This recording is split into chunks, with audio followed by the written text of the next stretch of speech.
I'm sorry, yeah, you have to stand there to. No, they have virus. But it's streaming, is that gonna pick this up? Yes, It will? yes, Okay. yes.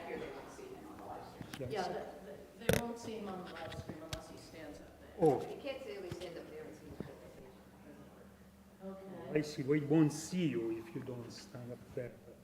I see. okay, so maybe you could start out standing up there so they can see you and tell them, you know, that if you walk down, they won't see you. So this is what they see in the streaming. So ideally, here, So if you, here. So can you hear me? Is this turned on? The light's on. the lights on. I don't hear it. I'll yell. I thought it was working. I see.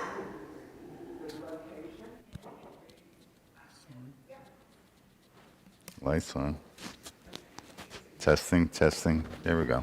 Yeah, Have to have it closer. yeah, so Testing. Now you can hear me. Okay. So you want me up here?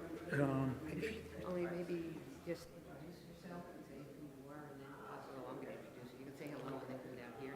I'll stay right here. Okay, that works. Do you want to speak into the No, I mic? think, are the regular mics working as well? that one is working. All right, then I'll So and I'll talk from here. then you can use that. Okay. You don't have to stand in that. Okay.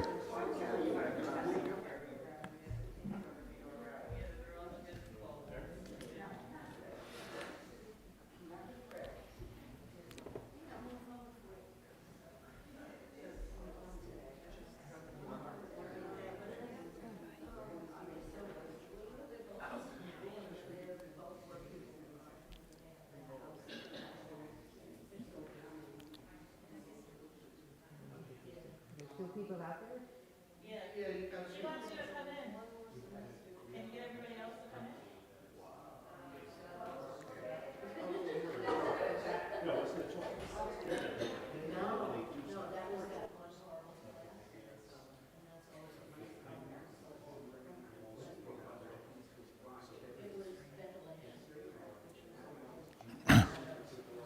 Kathy? Kathy, could you keep an eye on the door in case, can you sit where you can keep an eye on the door? Sure. Yeah.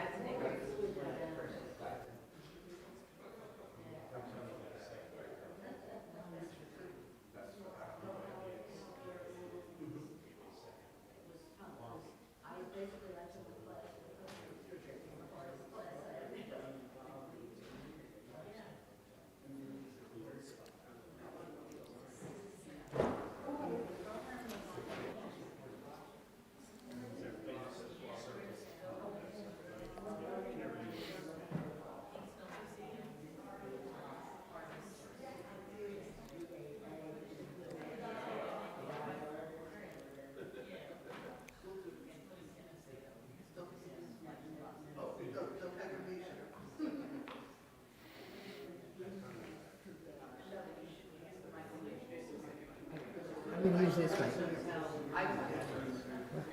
I'm just waiting for people to come in. Just waiting for the.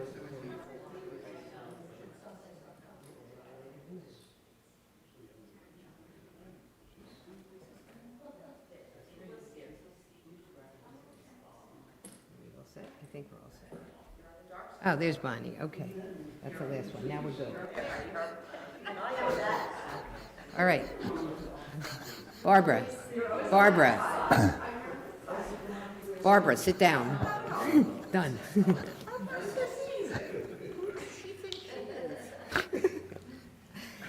Welcome, everybody. Thanks for coming. It's my pleasure to introduce Ron Ahrens to you. I had the pleasure of meeting Ron yesterday, and I think we're in for a really fabulous talk this morning. Ron was born in New York and reared, he says, as a goody two-shoes. Other than some traffic violations, he's never been afoul of the law. Ron worked for many years as a marketer at high-tech companies, including Texas Instruments, Ashton Tate, and Sybase, before deciding to work full-time on his first book, The Jews of Sing Sing. His interest in understanding his roots began after he lost his parents to cancer 16 or 18 years ago, And in the process, he discovered his criminal ancestors' past. His roots traced to England, Poland, Romania, Ukraine, Belarus, and Lithuania, probably like many of us. In 2005, he won a Hackman Research Residency Award from the New York State Archives to continue his research of New York Jewish criminals. In 2008, he appeared on the PBS television series The Jewish Americans as an acknowledged expert on Jewish criminals of the New York's Lower East Side.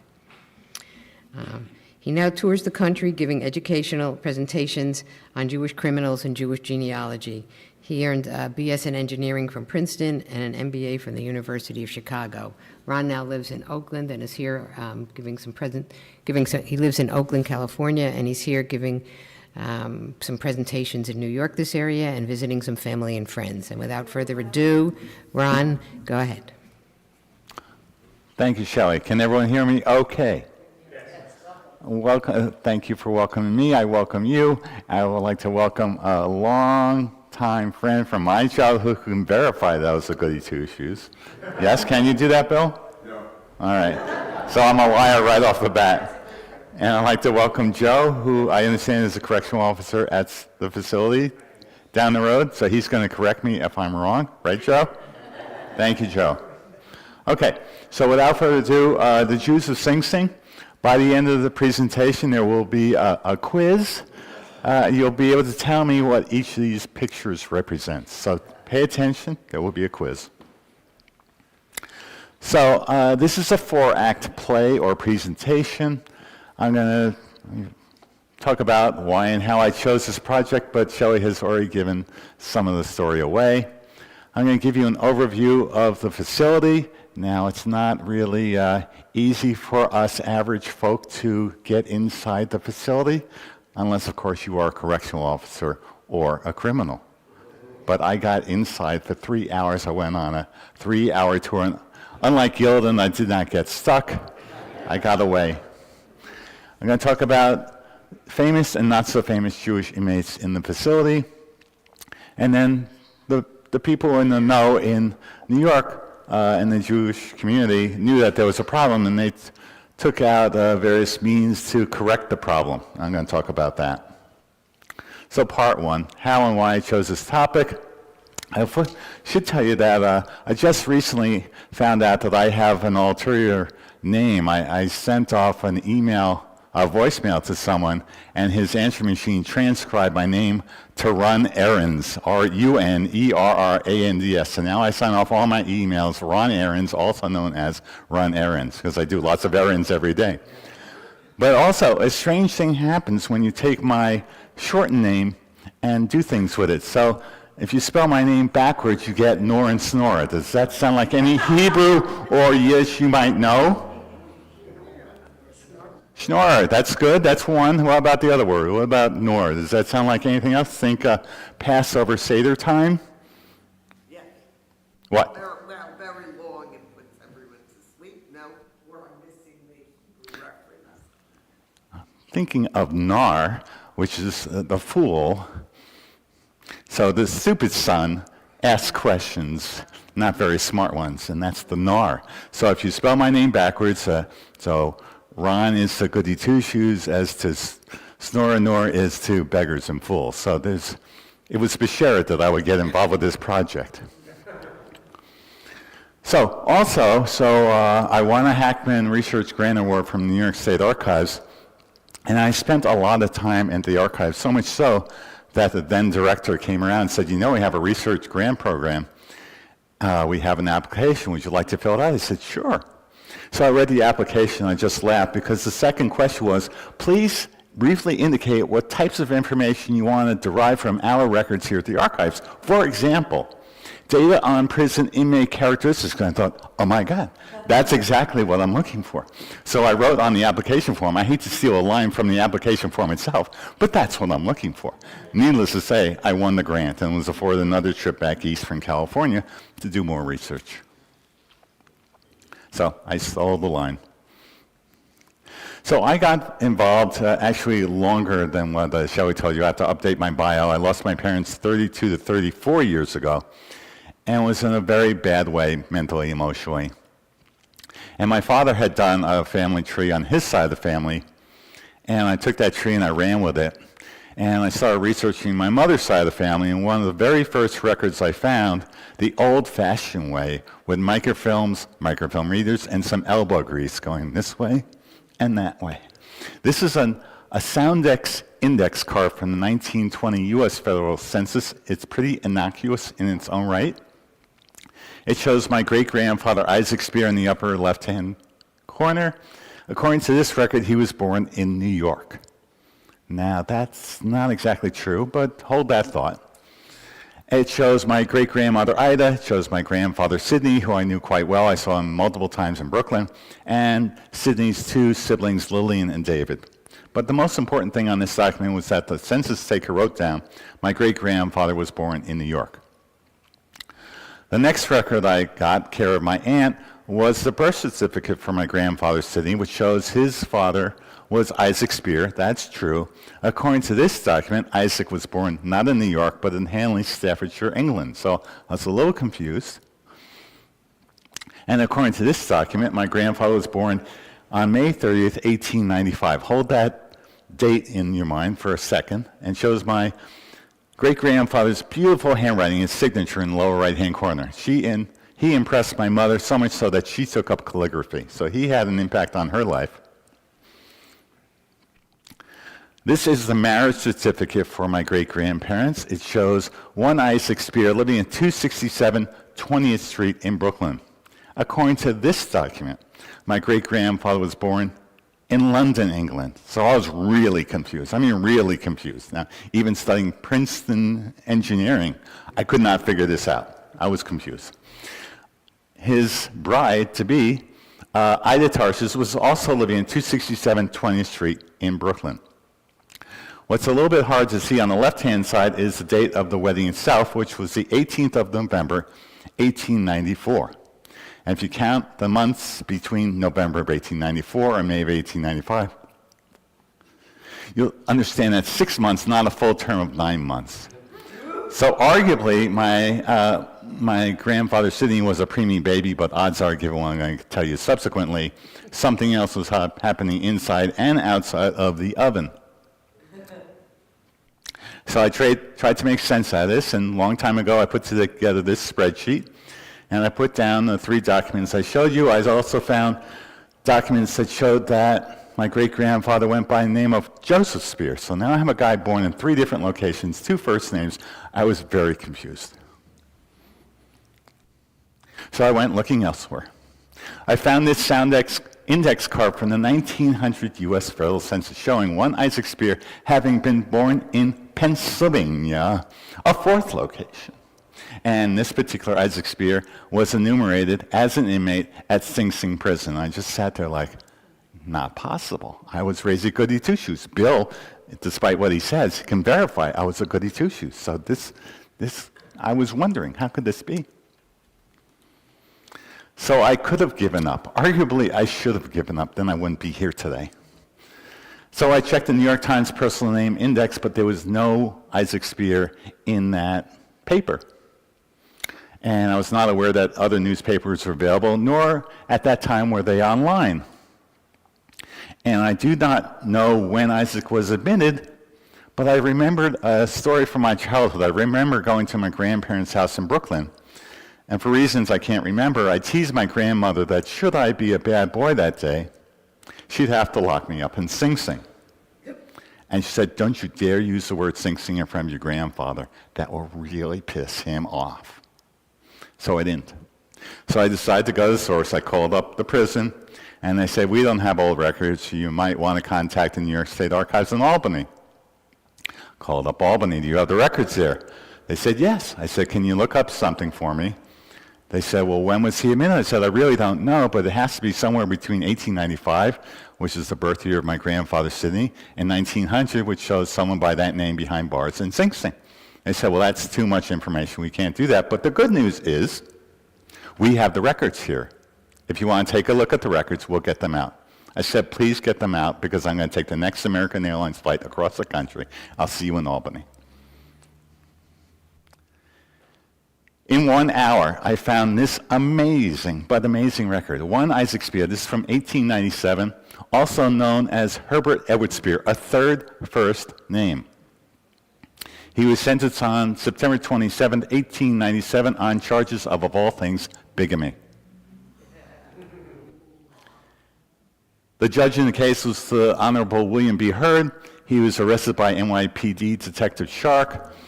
My great-grandfather was born in England, according to this. He was 23 years old. He was both an entry clerk and a trolley car conductor. That's how he could get crossed down between the two wives so quickly.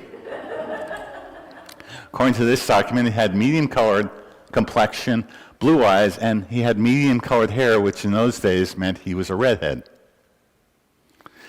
Habits included being temperate. He did not consume alcohol. He did not consume tobacco, for reasons I have yet to figure out. He lists himself not as Jewish, but as a Protestant. But I knew this was my guy because it lists the name of his nearest relative, one Ida Spear, his wife, living at 267 20th Street, the same address I showed you on the marriage certificate. And I just sat there like, oh boy. So I ran to the nearest phone. I called my brother, and he and I had a really good laugh. I placed another call, this time to my aunt, and she was really taken aback. She did not know anything about this. My aunt was 11 years younger than my mother. My mother must have known about this, but my aunt, this was news for her. But my aunt has been my biggest supporter ever since. So I have to bring up something. My aunt gave me this article from New York Times. When was this? 2000. So a guy whose name has been in the news for a couple years now, a guy named Rudy Giuliani. I don't know if you know, but his father was in Sing Sing for Robbie and Milkman circa 1934. So I'm in good company with Rudy Patootie Giuliani. So my brother found the Kings County Clerk's notebook and sent me a page from that showing that my great-grandfather was indeed sentenced to 4 years in Sing Sing, and he furthermore told me that I should contact the New York City Municipal Archives at 31 Chambers Street in Manhattan, where after 6 months of hounding then-director Ken Cobb finally got the idea that I was not going to stop calling until he delivered the goods. He delivered the goods, and this is one of the pages from the 5-page jury trial. And my great-grandfather was up on the stand, and he was asking, no uncertain terms, were you married to this woman in the red dress by Rabbi Reverend Ettinger? Were you married by him? And my great-grandfather said, I can't recollect. I don't remember marrying the woman in the red dress.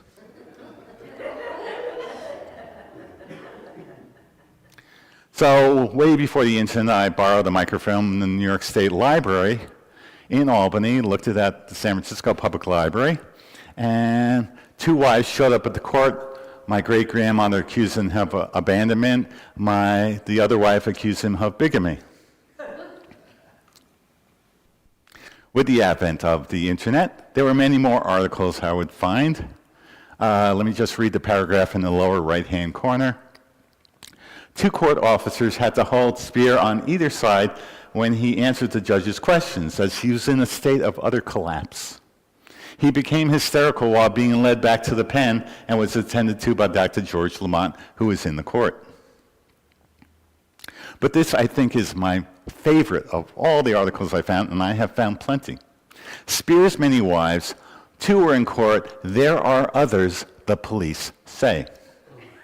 Son of a well-known rabbi. Now, lower left-hand corner, it reads, Spear is 24 years old, and if reports about him are true, he has at least 4 wives.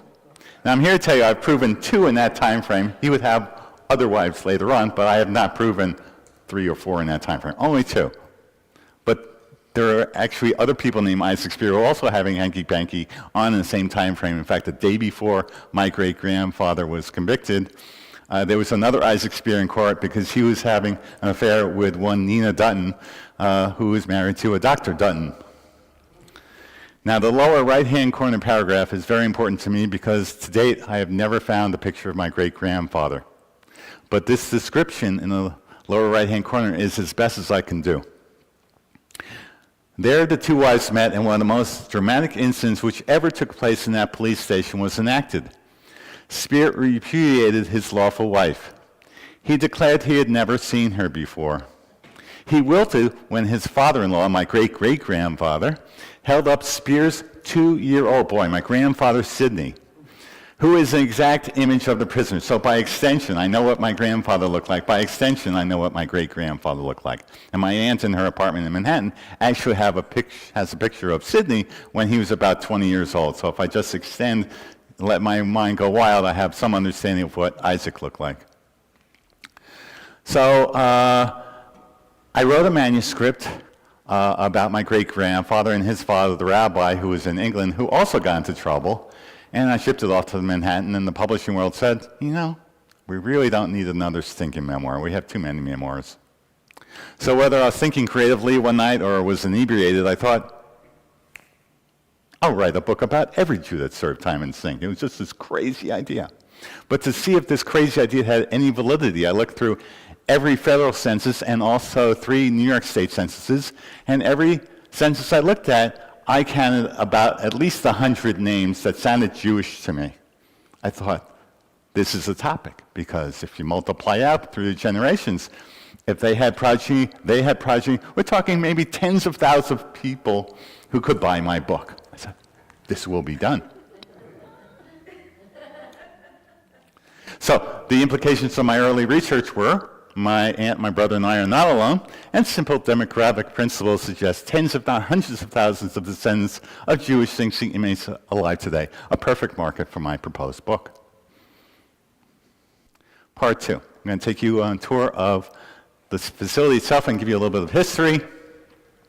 It is New York's 3rd state prison, built in 1825 by inmates who were in the first prison of New York State, Auburn Prison, which is still in use today.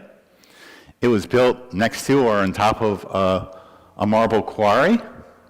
The name itself comes from the Native American term stone upon stone. Literally, they built the prison, one marble stone on top of another.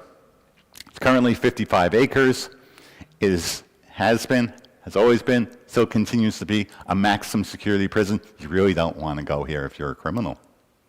Current population, I think, is around 1,700, but Joe can correct me if that's 1,100, even though. Okay, I have to update this. Thank you, Joe. Current population, this is old numbers. I really don't know what it is today, and some of the people who claim to be Jewish really are not. But so I don't know. Joe, you have an update for me? All right. Ballpark, a dozen. Let's say a dozen. Okay. When there's a term called up the river, when they sent you up the river, they literally meant up the Hudson River, 30 miles from Manhattan, either by car, by train, or by boat.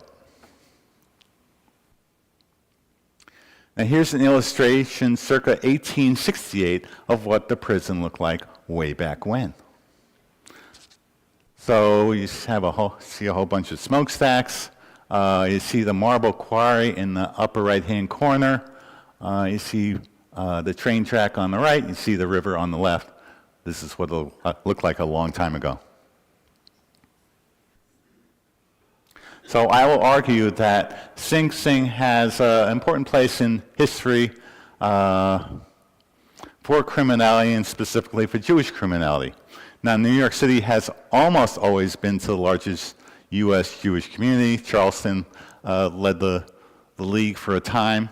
And in 1900, 1910, approximately half of the U.S. Jewish population was in New York. And New York City happens to be where the vast majority of New York State crimes were committed. So Sing Sing, due to its proximity to New York City, 30 miles up the river, close enough to take people who've committed crimes, where the majority of convicted felons in the statistics, confirming what I just told you.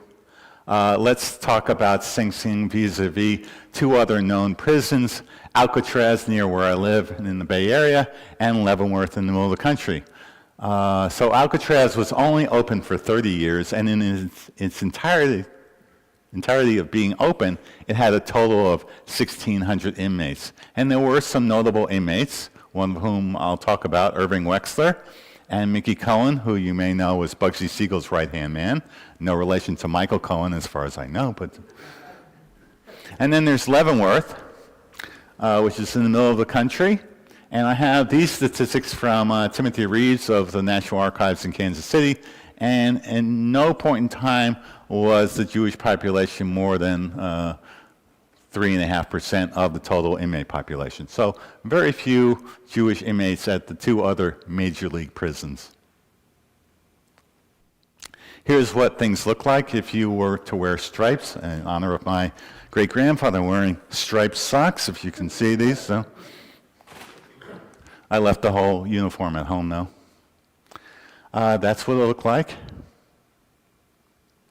Now, the prison was known for a whole bunch of punishments, including the cat of nine tails, otherwise known as a whip.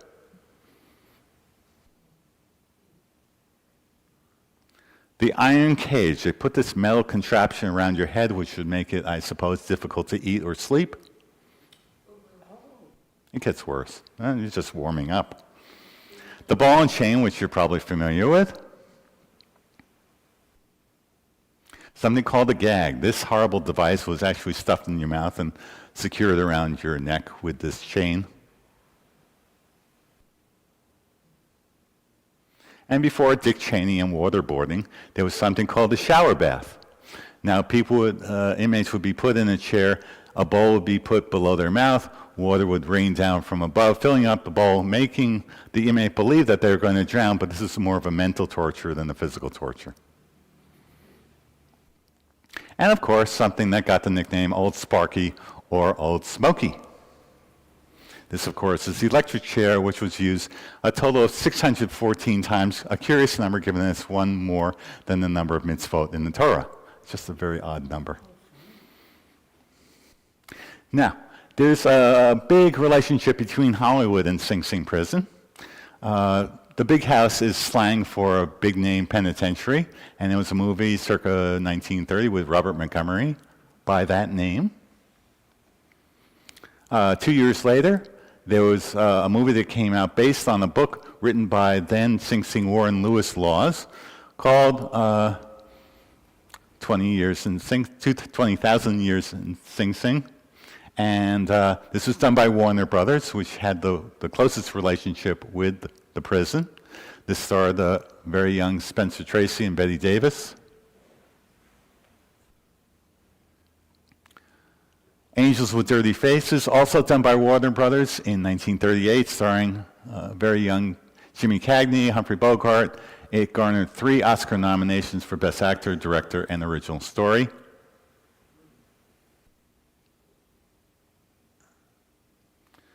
A remake of 20,000 Years in Sing Sing was done in 1940 with called Castle on the Hudson, starring one John Garfield, who you may or may not know was born Jacob Julius Garfinkel, who was blacklisted during the McCarthy era. It also starred Ann Sheridan and Burgess Meredith. More recently, in 1968, a film called The Producers by Mel Brooks.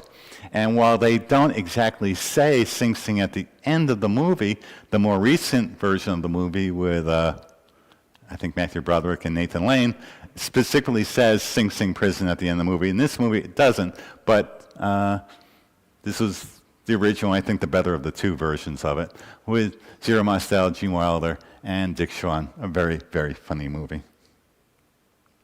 Now, a movie called Analyze That came out in 2002, starring Billy Crystal and Robert De Niro. This was shot on location at Sing Sing.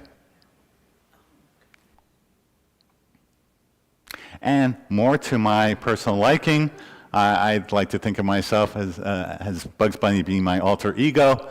Warner Brothers came out with this cartoon circa 1948, I believe, starring inmate number 3.5, also known as Bugs Bunny.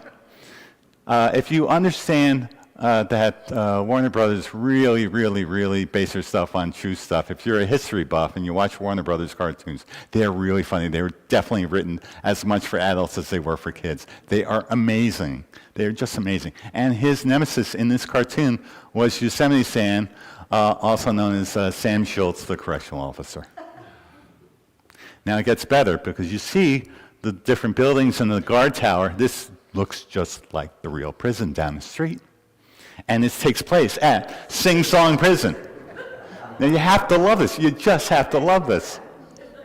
And this looks, the upper right, left-hand corner, looks like the original cell block, which I'll show you pictures of shortly.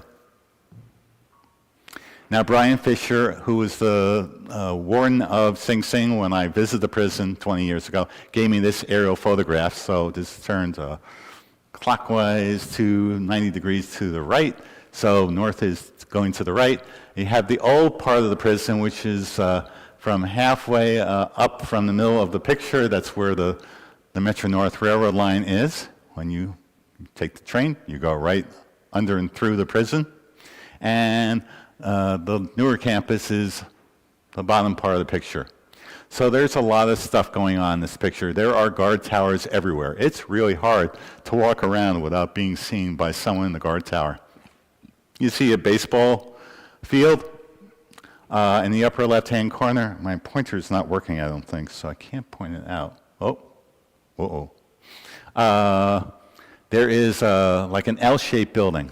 That is the death house where the electric chair was housed. There's a building just south of there, a rectangular building. That's where the law library is. The big building in the lower right-hand corner, I believe, is cell block A. Is that correct, Joe? Cell block A is lower right-hand. Yeah, that's what I just said. Right. So that, I was told at the time, was the longest cell block in the country. Joe, yes? Probably. Okay. In the middle of the picture is a little hard to see, a gray cell block. That is the original cell block. That's where my great-grandfather served his time. In the lower left-hand corner is where the various different chapels are, including the Jewish chapel, which I'll show you in more detail shortly. Okay, so I had the 3-hour tour, and I was told I could take pictures of anything I wanted so long as there are no individuals in the picture. So this is maybe my first picture that I took, a beautiful view. You know, Alcatraz had a beautiful view of the San Francisco Bay, and Sing Sing has a beautiful view of the Hudson Valley. This is the original cell block. You see at least 2 guard towers in this picture. This is in another cell block. I can't remember where this is. Joe, do you know where this is? That's called the honor block. Yeah. The honor block. If you're a well-behaved inmate, then you get to go outside of your cell, and you see a table with both a checkerboard and a chess set. And what I did not realize when I took this photograph, that right behind me and above me, was this 42-inch RCA TV. I don't know if it's still there or they've replaced it with something better. But I couldn't believe it. Your New York tax dollars at work entertaining the inmates at Sing Sing. This is inside cell block A, and there is a picture, but you can't figure out who that is down the road. Joe, do you know who that is? Good. Okay, keep me out of trouble. So anyway, it's 4 levels high, and it's pretty foreboding. It's pretty intimidating. That's 88 cells long. So 88 cells on a row, per level. Thank you, Joe. This is inside of one cell I took at random, so you see what typical conditions are. Now, it looked like a hairdryer to me. I don't know, with that cord and rope, I thought that was kind of bizarre to have that available, but it was there.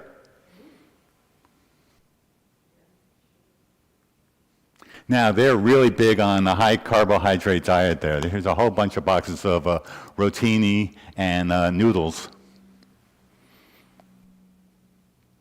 This is at ground level in the old cell block. Now, years ago, the roof burned off, but the walls themselves are made of, they're like a foot-wide marble blocks. They're not going anywhere unless they get a wrecking machine. But this is really solid stuff. It's not going anywhere. Yeah. So this picture, is it train tracks? Like right on the... Train tracks are, This building is to the west of the train tracks. yes. So if you look at this picture, train tracks would be on the right-hand side. On the railroad, Yeah, It's on the right-hand side. right-hand side, where the blue, the right, on the other side was that cement wall. so you can't see that when you take the train, but it's, yeah, yep, I know that. yep. Now, can anyone tell me what this was originally built for? Jim. It's like an armory. Good answers. Any other guesses? Joe, do you know? I think it's a gym, the cement. It is now, but that was not the original purpose. This was built by and for Warner Brothers. This was a set.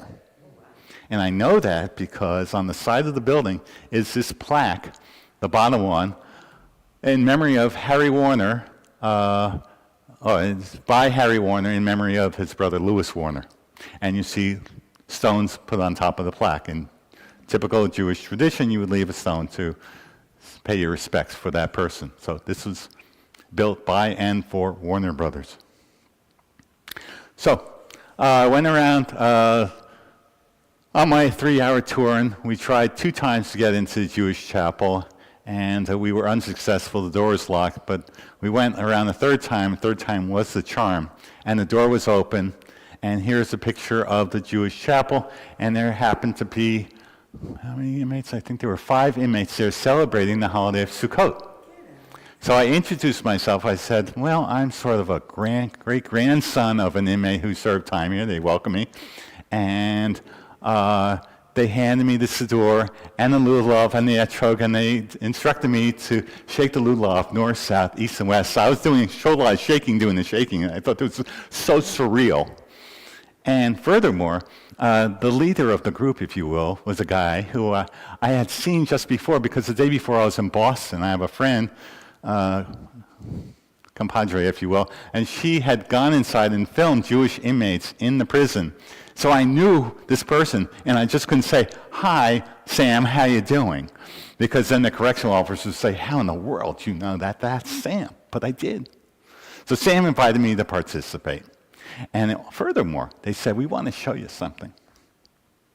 Outside, they built their own sukkah, and they were so proud. Unfortunately, the wind got the better of it, but they wanted to show me that they built a sukkah in Sing Sing. It's not something you'll normally see. It was unreal. This was 20 years ago. Part 3, Jewish inmates in Sing Sing.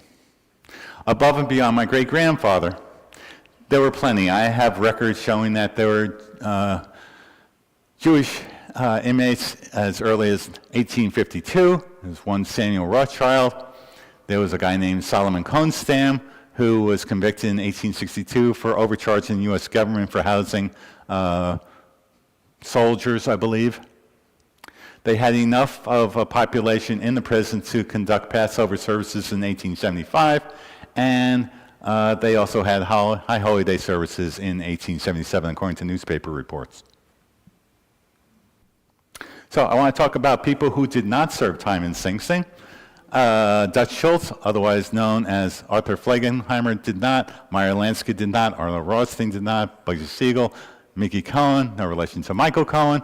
Louis Hamburg, David Berkowitz, who arguably wasn't even Jewish, and Abner Long-Age Willman did not serve time there. But, David Berkowitz was not Jewish, I don't think. Well, maybe he was Jewish. All right. All right.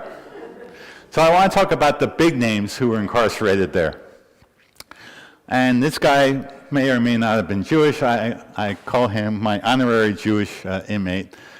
Edward Osterman, otherwise known as Monk Eastman. He got the name because he sort of looked like a monkey. Now, he earned his money from prostitution, running card games. There was a card game called Stuss, which was a Jewish interpretation of another card game called Pharaoh, F-A-R-O.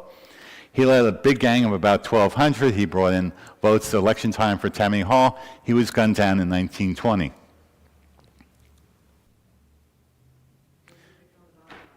That's just a card parlor. He had a protege, one Dopey Benny Fine. He was called Dopey either because he had droopy eyes or simply because he acted dopey. He began his career as a pickpocket in Monk Eastman's gang, but he got very successful on his own, and he organized various labor rackets, and he established different mob territories. He served 3 different terms in Sing Sing. Irving Wexler, one of my favorites. He's the only criminal in American history who served time at Sing Sing, Leavenworth, and Alcatraz, and if that wasn't enough, he also served 3 terms at New York State Reformatory at Elmira. He served time at Attica, Auburn, the U.S. Penitentiary in Atlanta twice, the U.S. Penitentiary in Lewisburg, Pennsylvania, and other jails and correctional facilities in Boston and Philadelphia. He was a pickpocket. His name came from pickpocketing. They said he was such a good pickpocket that he could pick your pocket as if your pocket were lined with wax. He was also involved with bootlegging. Another criminal, very well known, Nathan Kaplan, also known as Kid Dropper, also a bootlegger.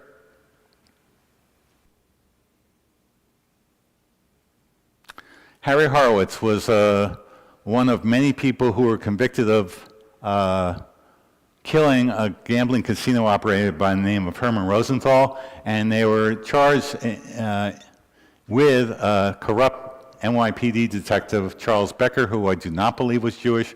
They all died in the electric chair. Now, he was called Gyp the Blood either because he had a dark complexion, making him look like a gypsy, or because he was a dapper dresser.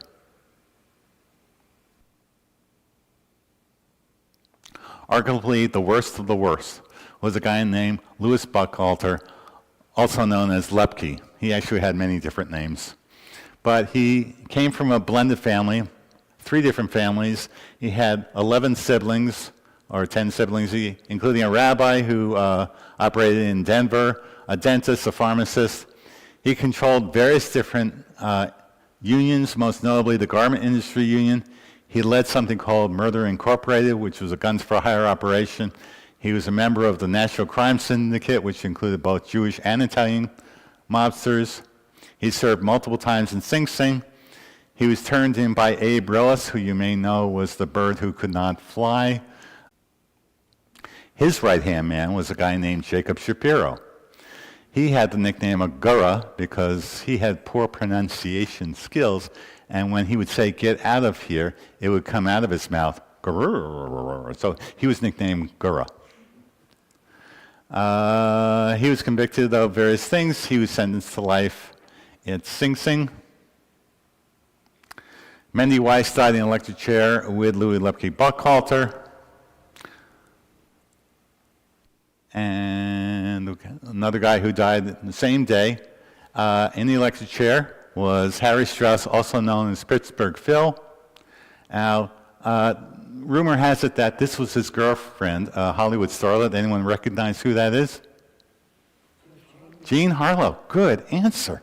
Yes, Jean Harlow. Huh? I'm going to go by. I went ahead too fast. I'm going to go. They're the Rosenbergs. So, for a time, Sing Sing was used not only as a state prison, but also as a federal prison, and among those federal prisons were the Rosenbergs.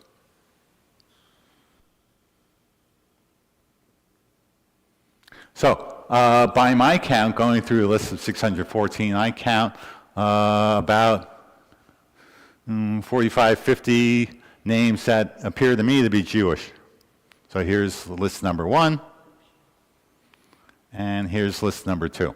So by 1955, they stopped using the electric chair.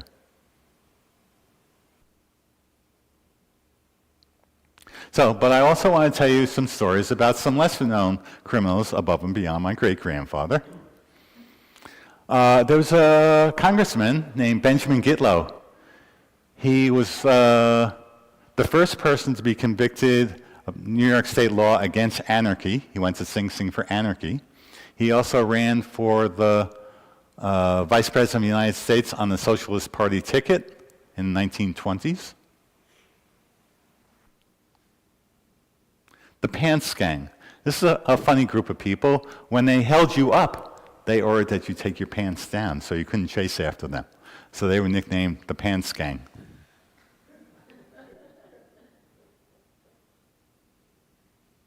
Now, I don't know if you know, but Sing Sing had a baseball team as well as a football team. The football team was known as the Black Sheep.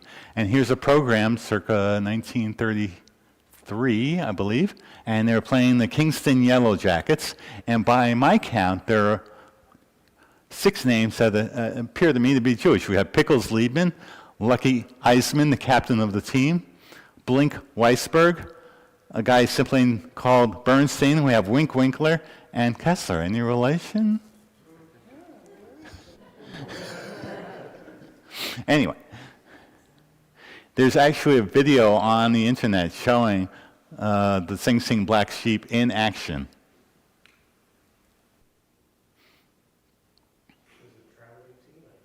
A traveling team. I didn't travel too far. They traveled to the prison. They traveled to the ball field. Who's the dummy? Someone tried to rob a store or a bank, and they came with an imitation bank. But they made so much noise that they were caught. So who's the dummy? The safe or the people trying to rob the facility?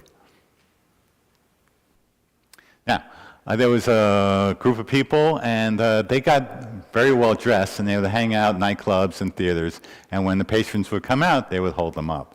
So I called this Dressed to the Nines group. The Bologna Bandits. They got this name because they would go into a 7-Eleven type store, and they would order a bologna sandwich, and they would eat the bologna sandwich, and then they would hold up the store owner. So they got the nickname of Bologna Bandits.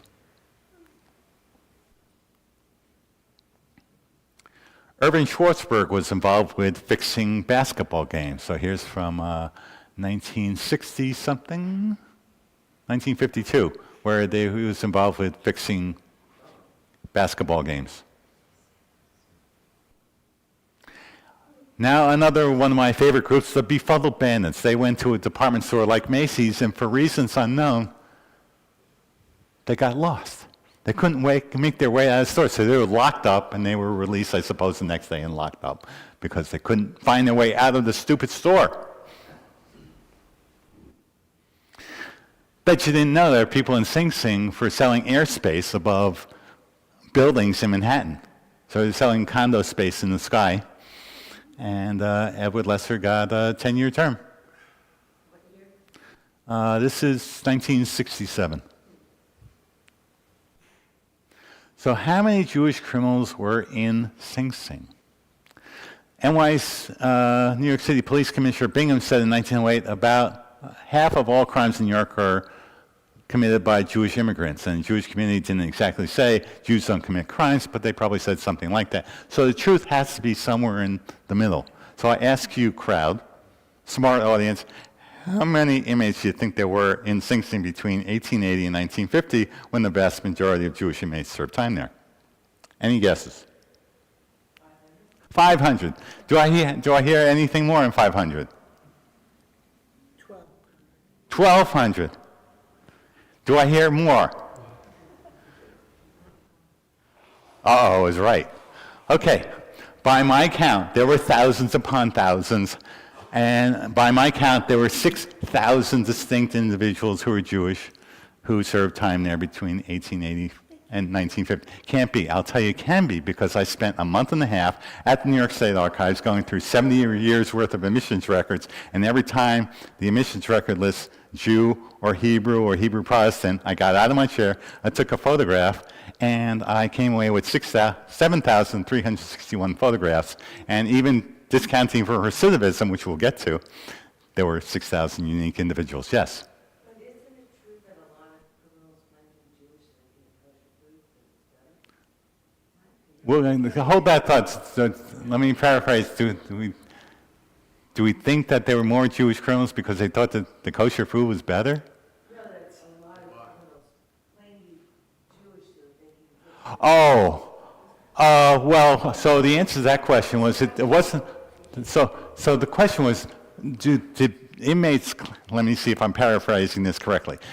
Is it the case that people claimed to be Jewish because they thought that they would get kosher food, and so it wasn't till I think it was after 1950 where kosher food was even introduced at Sing Sing. So this doesn't even account for that. No, not in this time frame.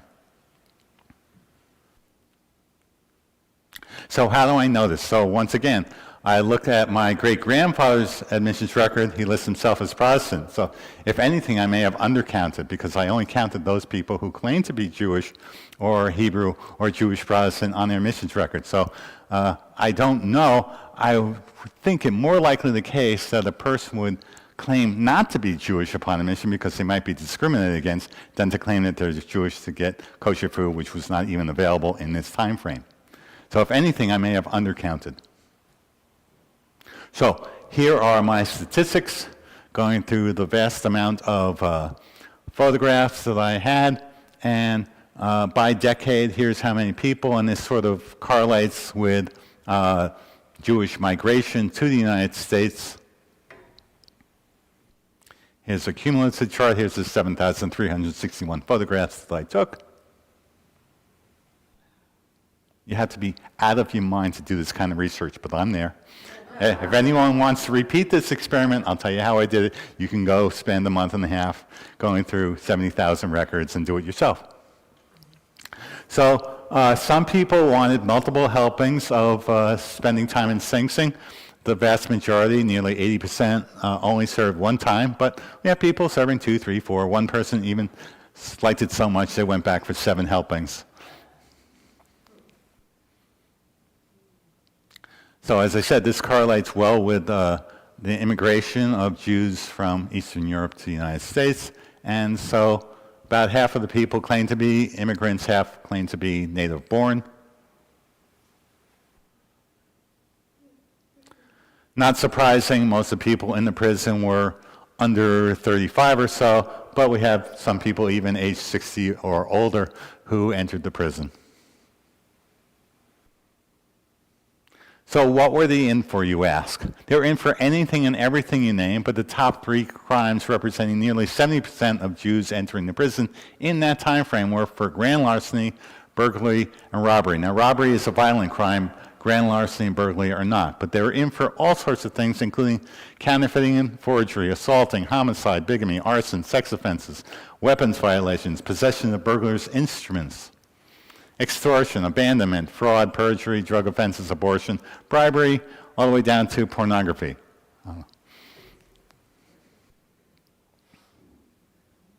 So the real question is, were Jews under, over, or equally represented compared to the percentage of New Yorkers who were Jewish? And I compared every decade, and by my count, in no 10-year period were the Jews overrepresented in Sing Sing. In each case, the highest percentage of inmates being Jewish occurred in 19 teens, and New York population was 19% Jewish. So in no decade were the Jews overrepresented. But then again, maybe I undercounted if there are a lot of Jews who said that they were Protestant or some other religion upon admission.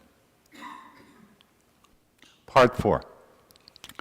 Clearly, the Jewish community knew that there was a problem with Jewish crime, and they took out many means to go after it. There was the Kehillah, there was the Jewish Board of Guardians. Despite its secular-sounding name, there was the National Desertion Bureau. The NCJW got involved, and there was something called the Society for Aid of Jewish Prisoners. So, Max Sr. in 1900 created something called United Hebrew Charities. They had a study of 260 desertion cases. There's something called the National Desertion Bureau, which was created in 1911 and operated for 12 years. And it had 4 goals. One was to track down the deadbeat dads and husbands.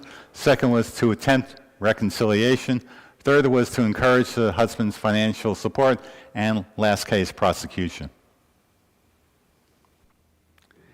In 12 years, it handled over 12,000 cases worldwide. Nationwide, half of those cases were in the New York area. And if the last year is any indication of how successful it was, 70% of the deserters were apprehended. It was a finely tuned machine. Now, there are other ways to get the word out, and we tried to keep it a little bit private using Yiddish. So there was the forward. We had two things. One, Bintel briefs, sort of like the Ann Landers Dear Abby column, where you could write in about your problem and get a response on how to deal with it. But they also had something called the Gallery of Missing Husbands, which you show photographs of deadbeat dads and husbands and descriptions, their name, and more about them. We had Der Tag and Der Morgen Journal. We also had the Kehillah, which was founded by Rabbi Judah Magnus, who was the first ordained rabbi in California. This was in operation for 14 years, and they had a subgroup called the Bureau of Social Morals, and they had various investigators going around New York City, most notably a guy named Abe Schoenfeld, writing up reports of the activities of all Jewish criminals that they could track. And he was quite prolific, and his records are at the archives in Jerusalem. I have copies of that on microfilm in my house. Included in that set of microfilms is this list of contributors to the Kehillah Vice Fund. We have various different names here, all connected, some of them whom belong to Temple Emmanuel on Fifth Avenue, including Jacob Schiff, J.O. Buttenweiser, Adolf Lewison, Felix Warburg, some big names here. Now here is a Hebrew newspaper, not a Yiddish one, Hebrew, and you see Sing Sing in Hebrew in the upper left-hand corner. How often do you see that? And this is written by Israel Davidson, who is a rabbi who worked with the Jewish inmates, and it talks about various things and includes Jacob Schiff, in the middle of this paragraph. How many of you know the name Lillian Wald? Social worker. She created the Henry Street Settlement, but she tracked prostitution, especially Jewish involvement with prostitution. One of her major benefactors was none other than Jacob Schiff. Alice Davis Menken. How many of you know her name? Another social worker. She too was involved in tracking prostitution.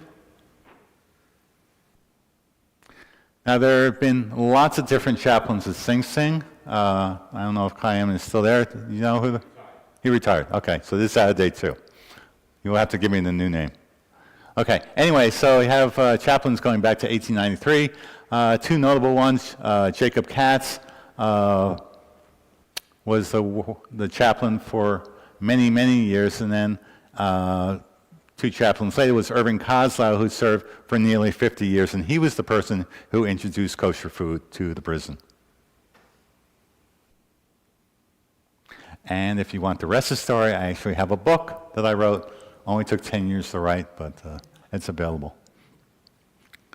And with that, I'll take questions. I have a double question. Number one,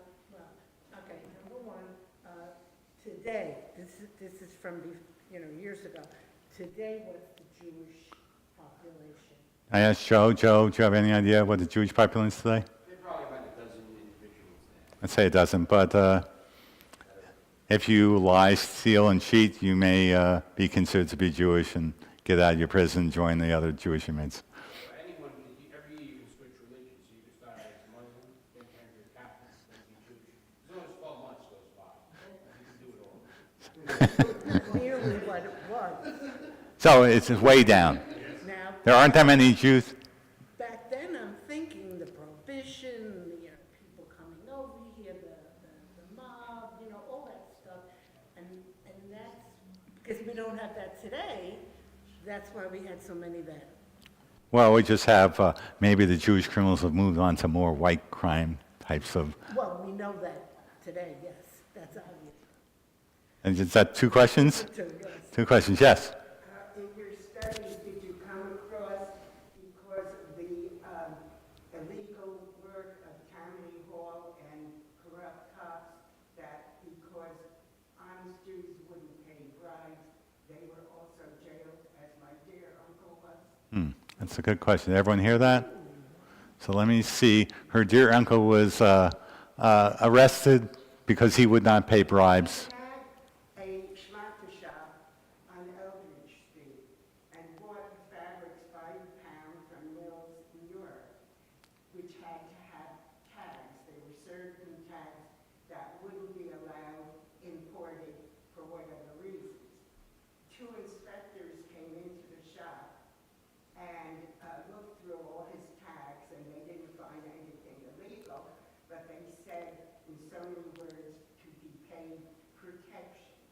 which he refused to do. Then one came back a while later, planted an illegal tag. Another one came following and said he had illegal merchandise, and he was jailed.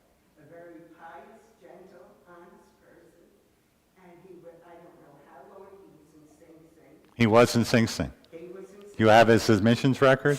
and they just about broke him. Do you have his admissions record? Pardon? Do you have his admissions record to No, Sing we Sing? don't have anything.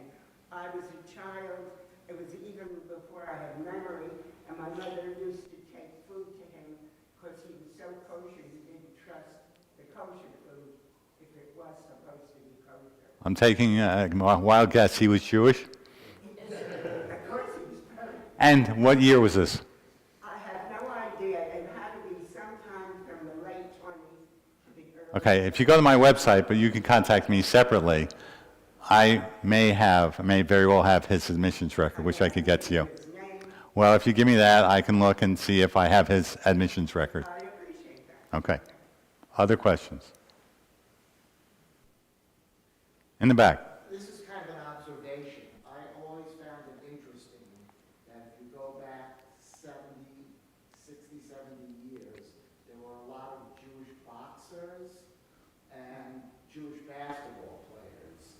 And I was wondering if there's any correlation between the percentage of Jewish boxers and basketball players to Jewish prisoners on the theory that the Jews had to become more socially mobile over time, and perhaps that's why there's less crime. But if you go back to a grittier time period, we were more dominant in physical sports.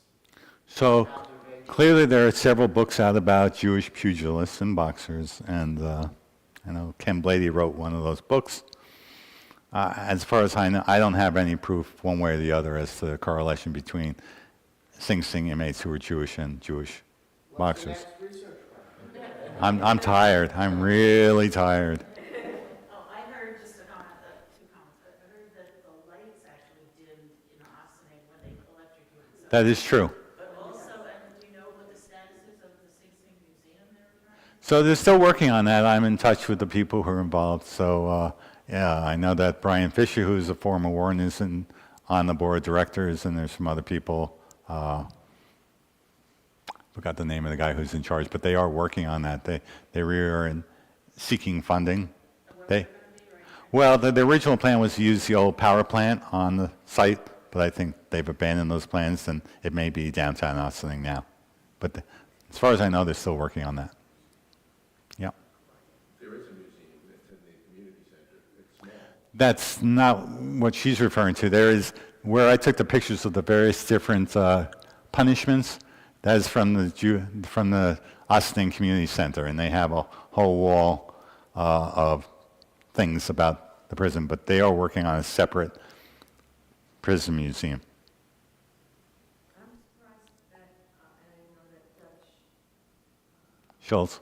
Schultz was not in prison. Somewhere Nah, well, he may have been somewhere else. somewhere else, but he wasn't in Sing Sing. Yes? Wasn't he in Brooklyn, Tennessee?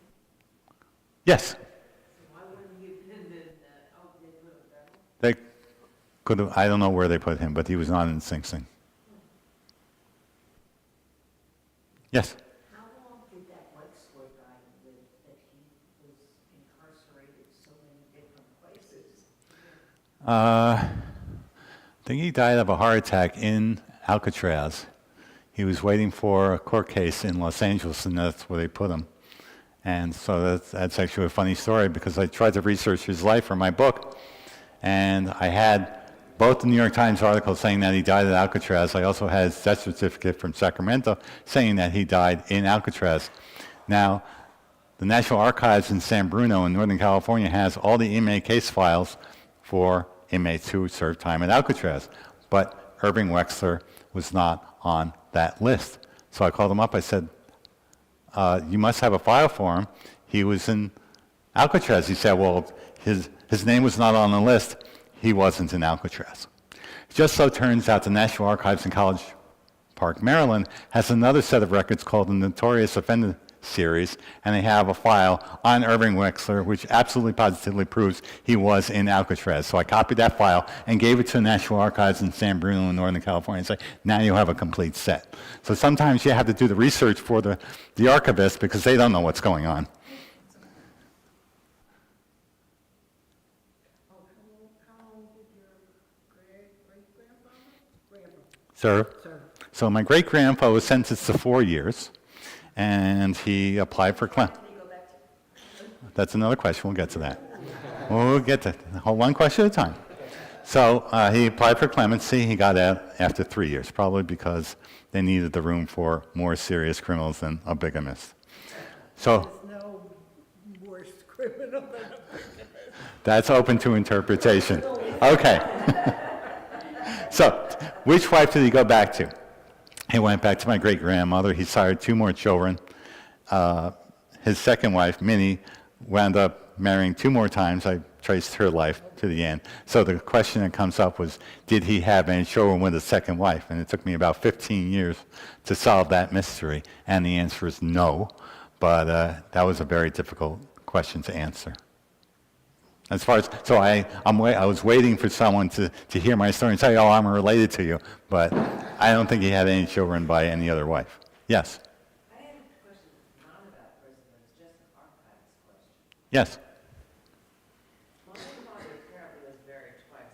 We had no way of finding the first wife or the first child. And my sister's been dying to figure out how to do that. Well, I know a researcher that you could hire. I am no pun intended, a gun available for hire, but I do charge. I don't do it lightly. I do work with very serious clients who have serious questions to be resolved. So I'm available. I have cards I can give you. Yes. Yeah. You made a thing about desertion. Yes. All this stuff. Was that also a state crime as well, the desertion? Or is it more just as a problem? No, I believe it was a state crime. Yeah, that's what they're in for. It was a state crime. Other questions? Any other answers? Bill? Not a question, but just a comment. I can attest to how good a researcher Ron is, because my mother's cousin was apparently in Sing Sing, and he was able to find the records on that, and let us know. It was, his mother had broken him up with his girlfriend, who was not Jewish, and he went out drinking in a bar, and met some guys at the bar who said, "You want to make some money? Can you drive?" He said, "Yeah." And he ended up being a driver for a bank robbery, unbeknownst to him, and was in Sing Sing. Thank you, Bill. Other questions? Thank you for being my audience today.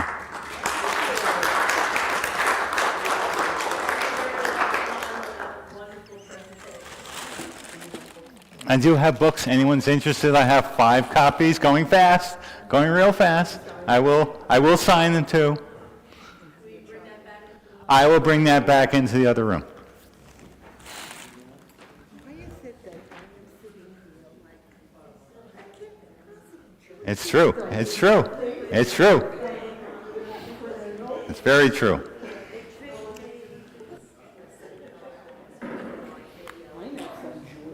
person who should be in Sing Sing. That's another story. That's a A different. bindle of brief, I know brief is a letter, what's bindle? Bintel. I don't know what bintel means. Bintel, like in Bintel Brief? Yes.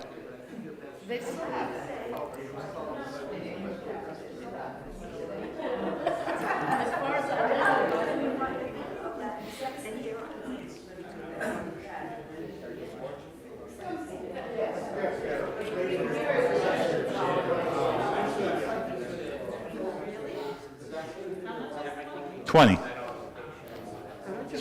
20. Okay.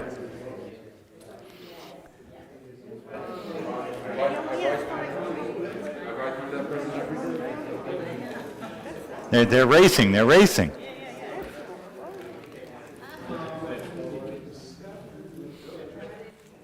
Say 20? 20. Try and make it easy for, I will sign it, I will sign it. I'll just get my headset off. 20. 5, sold.